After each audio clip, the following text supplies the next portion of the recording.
This is Pokalainui, and you are listening to Hawaiian Potpourri. Now we go directly to our next caller. Aloha, caller. Thank you very much for waiting. Sorry for keeping you waiting. Yes, that's fine. I would just like to bring up a kind of a big movement, and there's a lot of different groups, but they all have one thing in common, and this is the religious right movement, and that has taken over the Republican Party. It is the Republican Party now. And there's several of these organizations, and the thing they have in common is that, to do away with big government, because government's got to serve God's purposes. I mean, this is a theocracy, and they have militias out there. I don't know if you've heard of the Opus Dei movement, the Christian identity movement, the Christian nationalist movement, Oath Keepers. Oath Keepers, no. Opus Dei, I have heard about. Yeah, well, them, yes. More in the Catholic Church, I think. Yes. Yeah, that's the far right of the Catholic Church, and that's their version of it. And I mean, it sounds innocent and religious and God loves everybody kind of thing, but it's so Nazi. They're all these organizations are spin-offs of the old John Birch Society. They hate anything that reminds them of government, big government, meaning government regulations, and things like that. Then there's also the family that sponsors the annual prayer breakfast. I mean, that's just not an innocent. We'll get together and say hi to God in a meeting. I mean, this is a really powerful movement. They're all the top of these movements are the rich and powerful, and they believe that God's plan is laissez-faire economics. There's also the Dominionists, the Christian Coalition, and that guy that made that film that caused all those problems over there, and in the Arabian societies. Yeah, and they're all, by the way, they're all, I don't know how to pronounce it, Islamophobics. Yes. Yeah, and they're reborn crusaders, really. Well, the Media for Christ, that's another one of these movements, and they're the ones that made this film. And there's a lot you can say about that. I mean, the Media for Christ thing is they get by radio stations, newspapers, and they lie low. The whole technique for all of these is to just lie low and till they're in, and so they'll be very soft-spoken and so on. And then when they get into, which they are, into the government now and the various institutions, and so their plan really is to be kind of well-spoken, low-laying, ordinary people, and kind of what they don't say is far more important than what they do say. Do you find that during the George Bush II administration, that was probably the high point? Oh my, yes. He was a big. He had certainly been, what would I say, taken over by them. Yes, and I mean, the thing is, they're hugely powerful, and they're white supremacists. Nazi. They're Nazi thinkers. They wouldn't call themselves that, but if I'm sure it's probably you can find any of these on the internet. The Supreme Court. There, some of those members. I don't know which religious right organization the Supreme Court guys are in, but there's plenty of them. Isn't it an interesting phenomena when you see Mitt Romney as a candidate, essentially supported by this extremist right-wing Christian organizations, but it seems more like a reaction against Barack Obama, exactly, rather than looking at their own theology and at Mitt Romney's religion, which is contradictory to that to certainly theirs. That certainly is a kind of kind of threw a zinger in their whole plan, I'm sure. But I mean, I think that's why he's flip-flopping, because they don't know what to do with him except to try to take him over, and so he won't get anywhere without them, and so that's why they've got this big movement against him.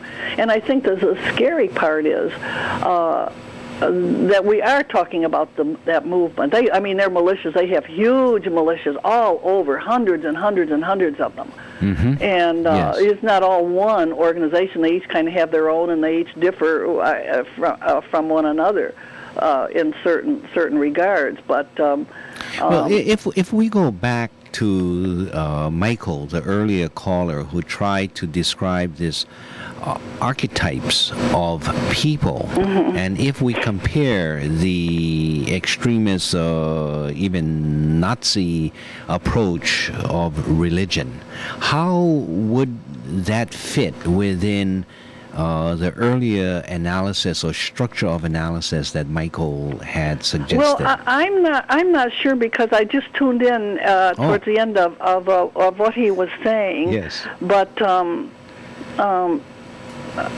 so I can't say except that theirs is mm-hmm. a whole brainwash operation, and it's for people who don't think for themselves. Do you think that they come to that position because of the naturalness of their condition? It's part of their genetics, or is it conditioning, and is it the cultural influence? No, I think for one thing they're very phobic, which means they have extreme fears. And or others, like for instance the Tea Party people. Yes. I would say most of them are doing the work for these religious right organizations. Most of them don't even know it. They don't know what the organizations really stand for. But mm-hmm. they are like they'll get out there and be loudmouthed and dress crazy and mm-hmm. strap their guns to their legs so everybody can notice they're all for the Second Amendment, mm-hmm. and they'll rally around and. Because they've used abortion, and especially abortion and homosexuality, and even contraception, as the wedge to get kind of people into their movement. Because, as I said, the leaders of these organizations are very, very elite, soft-spoken, mm-hmm. and so, but somebody's got to be loud and get their converts and stuff. And so that's what I think the Tea Party is, because it's real easy to join the Tea Party, but it's not easy to be a leader in these other movements. And Rick Santorum and Paul Ryan and those guys that are on the Science mm-hmm. Committee in Congress. Yes. They're all members, and they're mm-hmm. doing God's work, and God, So the Coptic Christians, are another organization. and they're the ones, the guy that made that film, he's a Coptic Christian, mm-hmm. and they just hate Islam, and so I'm kind of jumping all over the place, but because it's such a huge movement, and we got Supreme Court justices on that are card-carrying members. They are secret Scalia members. Yeah. Mm-hmm. And so. This is a huge movement, and I think right now my computer's down, but I'm sure that you look up any of these and you'll find them on the on the internet or whatever, and research these guys and what they're really up to. So anyway, I've probably talked long enough, but I think people have to be very wary. You've contributed quite a bit to this it's really scary, and that is the thing that connects this whole movement. And but the news doesn't, the media doesn't get it out there, and so okay. Mm-hmm, mm-hmm. Okay, thank you very much for your call. Okay, take care. Aloha. All right. Well, if you would like to call and share your opinion, our telephone number is 524-1080. Let's go to our next caller. Aloha, caller. Welcome to the program. Hi, I'm calling back again. Yes, welcome. Listen, I wanted to add a couple points in terms of the calls that have come in, and reference another person. His name is Alfred Adler. Mm-hmm. And he's a person who also was kind of mentored by Sigmund Freud. But both Alfred Adler and Carl Jung broke away because they found Freud too preoccupied with sexual unconscious, and they expanded it. Now, Alfred Adler has proposed that there are two universal drives that people are born with. One is a drive to make meaning of oneself and the world in which they're situated. That's an innate drive. It's something that cannot be eliminated from birth on. The second drive that's universal is a drive to develop competencies. So you see an infant going to early childhood and developing the competencies of walking and of talking with other people. And this is kind of built in. These are universal drives, the drive for making meaning and to develop competence. These competencies are greatly impacted by the environment, the culture, the society in which we're situated. So when we look at the competencies, we have people who are shaped by their environment in how they make meaning of the world and how they develop competencies. Some people are shaped to learn how the world is really made up of dominant and dominated people. Other people are in environments, families, schools, cultures that say we are equal in the eyes of God and we are interdependent, like a Buddhist principle of everything interdependent. So I have two contradictory ways of thinking about what's going on in terms of the last caller. On the one hand, I think that we need to understand that extremists either on left or right-wing political continuum have no greater or lesser ways of making meaning of the world than I have. So an extremist right-wing person has the right and responsibility to articulate their views, and it would be egocentric for me to say this is totally wrong without acknowledging that I have certain biases about justice. On the other hand, the contradiction is when I see extreme right-wing thinking people or extreme left-wing people, both of whom might advocate for significant change, are blocked by power structures. Then I see what goes on in Syria or Egypt or Tunisia, where people take to the streets, and as was done in South Africa and even in the United States in its formation, create revolutionary forces that involved armed struggle to make changes for justice. Now, I know those are contradictory. One being looking at the relativity, that, hey, wait a minute, my view is equal to anyone else's and we may disagree, but let's talk it out. The other side being, hey, wait a minute, there comes a point, as John Kennedy said, with those people who do not allow nonviolent revolutions to occur are going to invite violent revolutions to occur at some point. So those are kind of things that I grapple with, but I wanted to share with your audience these basic principles, universal principles of making meaning and of developing competencies and how the environment really impacts that. Okay. Thank you. Thank you for calling again. Aloha. And very briefly, I will comment, and then we do have another caller. Our telephone number is 524-1080.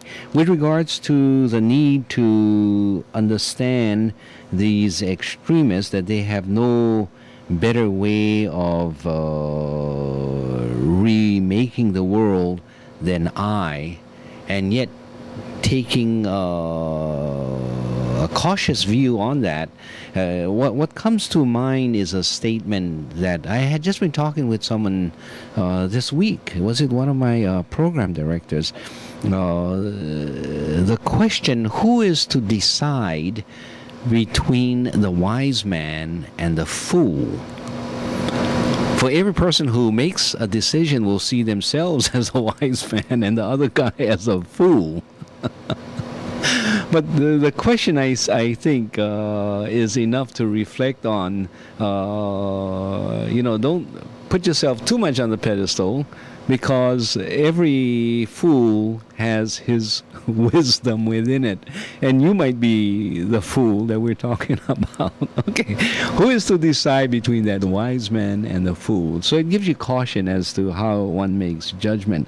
The second is where there are no relief, then bloodshed results. And someone, as a result of the Watts riot, it was a jurist who said, where there is no justice, there is violence. So as you continue to suppress the justice, you're going to have violence. And I had suggested in some of my earlier writings that the true culprits are not those who do violence, but those who deny justice. So by creating the situation where you continue to discriminate, you continue to hold down, you continue to treat unfairly a group of people, and so that they have no other recourse. And when you try to push them into your systems and then you shut them down in the system and there is no recourse, then the recourse will be action, and the action will oftentimes result in violence. But the real culprits are not those who have now been criminalized because they resort to violence, but the real culprits are those who have denied the justice for a long period of time, or who have imposed that justice upon the people who have resorted to action. All right, let's go to our next caller. Aloha caller, thank you for waiting. Welcome to the program. Yes, go ahead. Just figuring out some,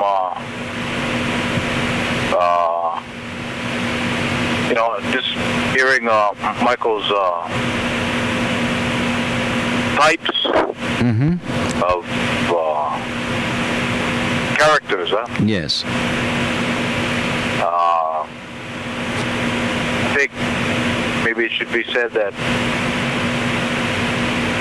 the urge to control is morally neutral. Whether it's good or bad, well, it depends on what the motive is for control. Yeah, and so controlling the environment is, well, yeah, it's, again, what if the motive is to be productive and constructive, and then in the outcome that is being pursued, seems okay to me. Yeah. Right? To want to control, even to dominate. Domination is not. It's also not inherently negative, but it's morally neutral. Okay. And but when you say this term of extremism,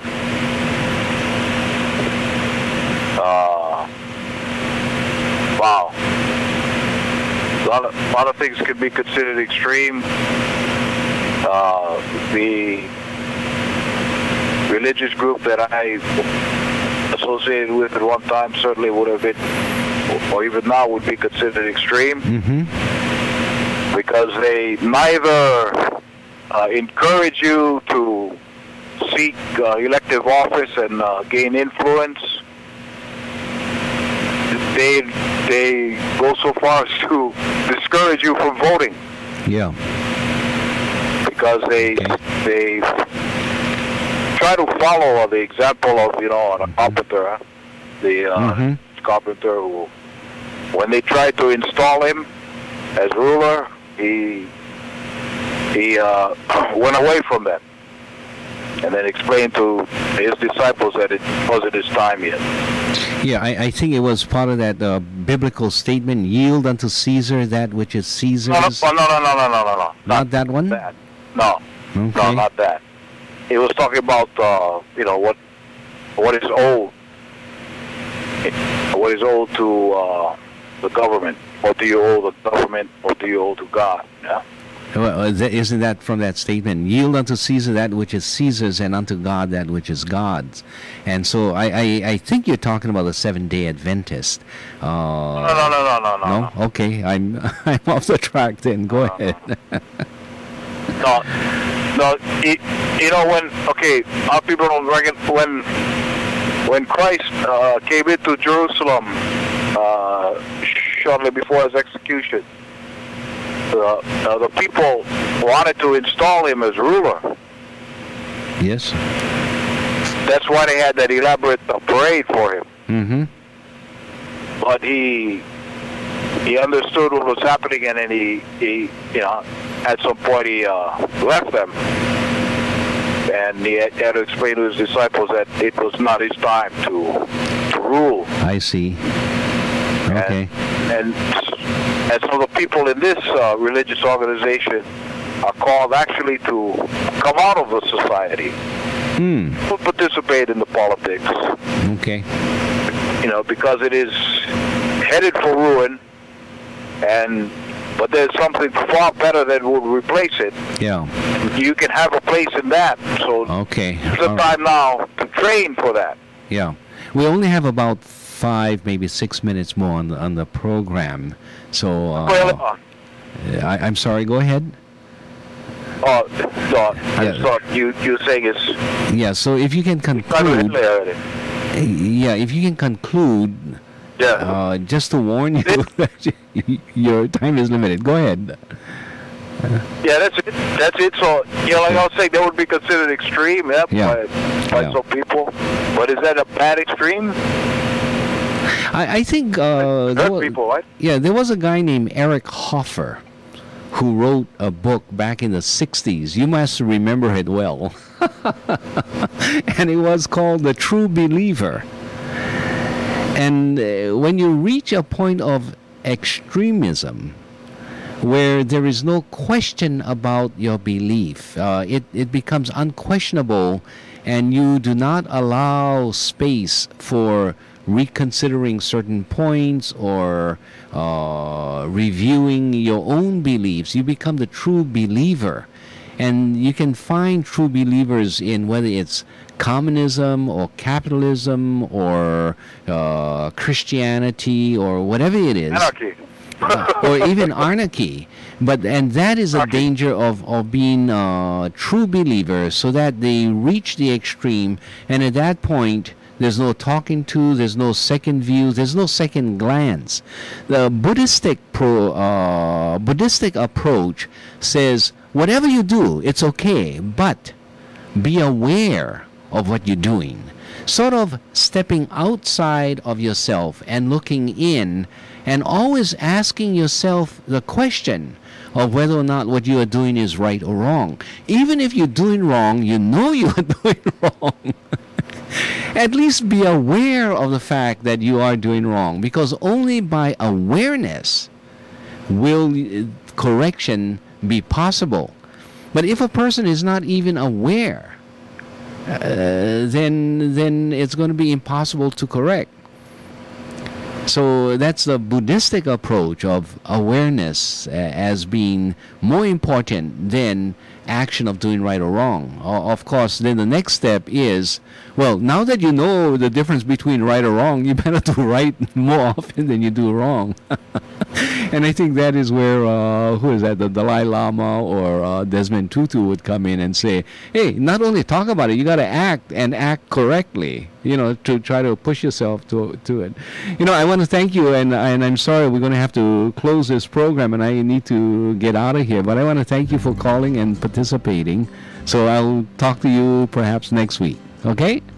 Okay. Okay, take care. Aloha.